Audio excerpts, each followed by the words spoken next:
छोटी सी 1 मिनट में बता देता हूँ।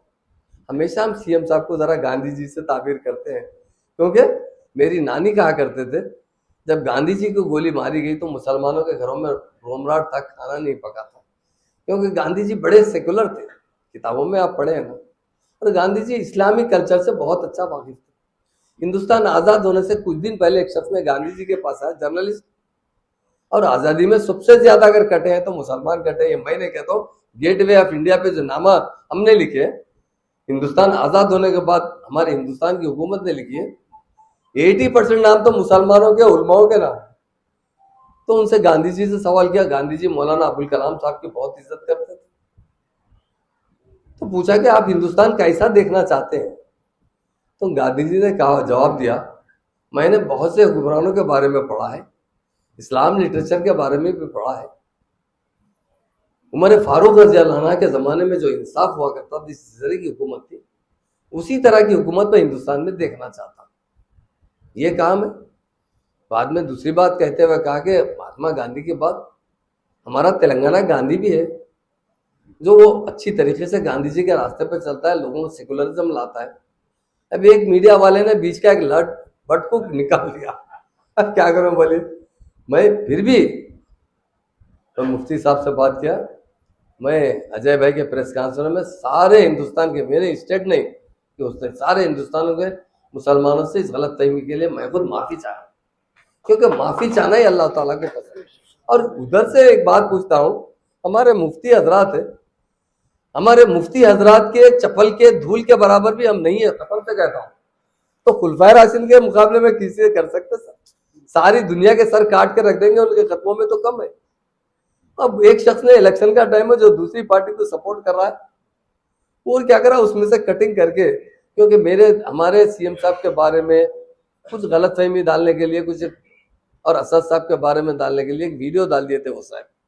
तो मेरे बेटे ने सख्ती से कहा, और एक बात मैं बोलना भी चाहता हूँ हमारे उलमा से, हमारी गर्दन भी कट जाएगी तो हम बीजेपी में नहीं मिलेंगे। ये कांग्रेस वाले रूमर्स फैला रहे, क्यों मिलेंगे बताइए? मोदी साहब आके कहते हैं नहीं बोलना चाहिए, जगह है क्योंकि सियासी नहीं है। कि केसीआर साहब मेरे से पूछ रहे हैं कि केटीआर को चीफ मिनिस्टर बनाएंगे।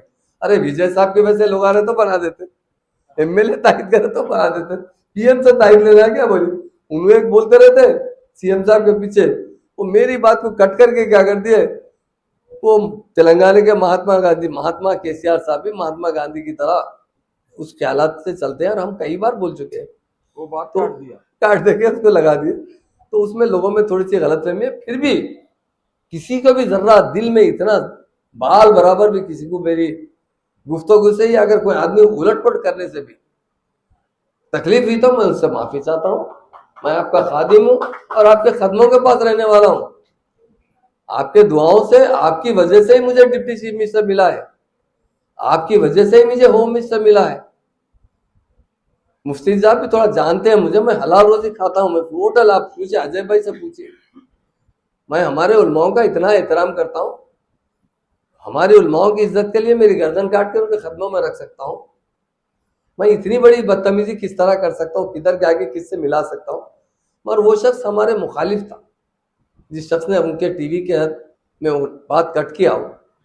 अब उसके बाद से हमारे लोग तो जो है थोड़ा सा जल्दी चले जाते, जल्दी तो लोगों में, तो मैं इसलिए, मैं पहले जब खम्बम में आया, चूंकि हैदराबाद में नहीं था, मुफ्ती साहब से रास्ते में बात किया, तो अपना मुफ्ती साहब, हमारे उलमाओं के सामने, हमारे मुफ्तियों के सामने हम अपना सर भी कलम करके रख सकते हैं। ये तो खुलफाए राशिदीन तो बहुत बहुत बड़ी बात है। इनका क्या, उनके बारे में कभी केसीआर साहब को सोच सकते हैं उनके बारे में मिला? ये नाउज बिल्ला, ये हम पे वो बीच का टुकड़ा कट कर दिया गया, कट करते क्या हुआ, उधर की दवा इधर मिल गई।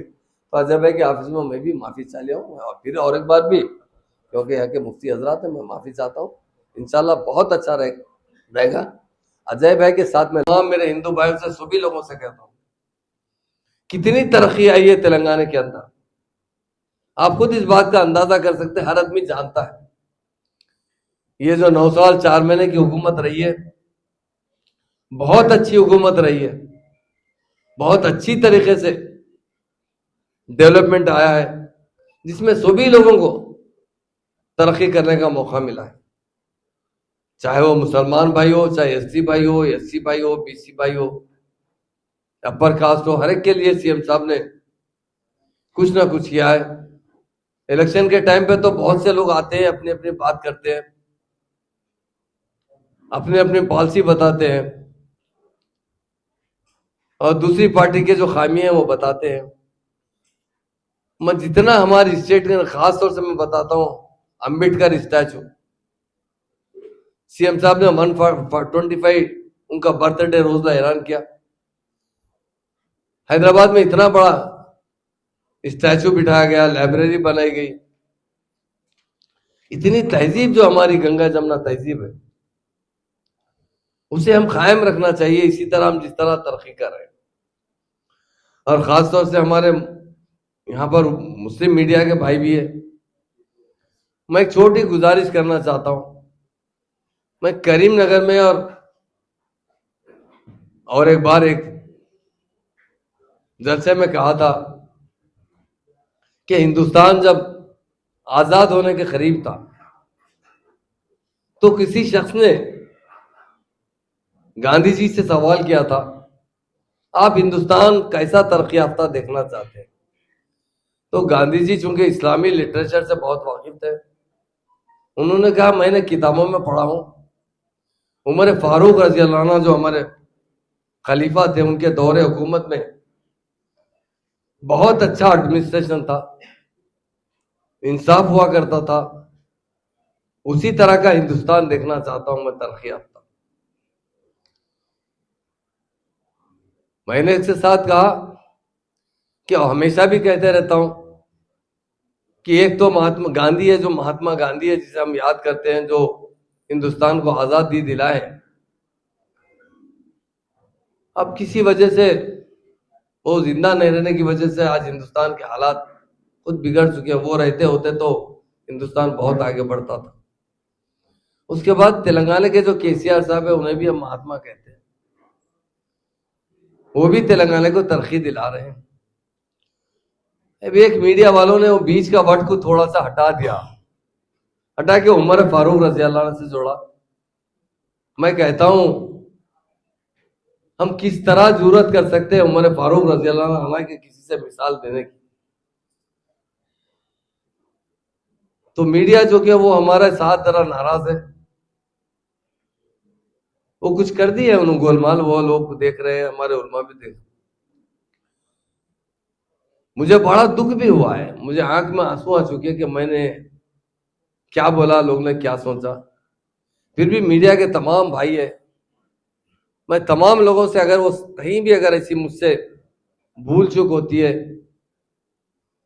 या किसी वजह से किसी को तकलीफ है, तो मैं दिल की गहराई से उनसे माफी चाहता हूं। आप मुझे माफ कर दीजिए अगर आप समझते हैं, पर मेरे दिल में खुलफाए राशिदीन हो, उनका तो बड़ा एहतराम है। और वैसे हमारे औलिया अल्लाह हो, मैं भी बुजुर्गों का बड़ा शहदाई हूं।